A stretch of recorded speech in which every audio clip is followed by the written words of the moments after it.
All right, if you had to choose between Dragon Ball GT and Super, which one are you taking? As much as I hated on GT when it was out, I'm gonna pick GT over Super.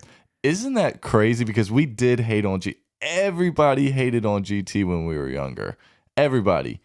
But now, when Super came out, I think we were all kind of disappointed. Yeah, I think it was just because of how dumb they made Goku.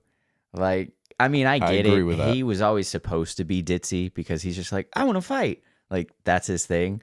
But they just jumped into it so hard where, and maybe because Pan was around in GT, he was like, that grandfather role needed to be filled. So that's why he was better But about you it. you get the reason in GT because they did make him a kid again. Yeah, they did.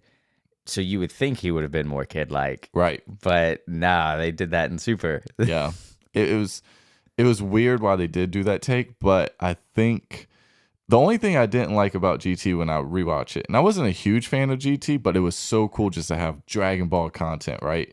And remember, I had all the VHSs that had like the Oh, and made graphic. that cool graphic where you've got him in Super Saiyan 4. Yes, I wish I still had that. But if I'm thinking correctly, the only move that Goku really did in GT was the Kamehameha. Yeah, it was like that red one. He just never did anything else, and I think that's what was frustrating. But you did have some cool, like Super Android 17 in GT was dope.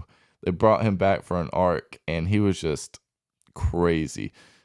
Super, and we've talked about this before, there's really no big, arc that really puts him other than like the Goku Black. Yeah,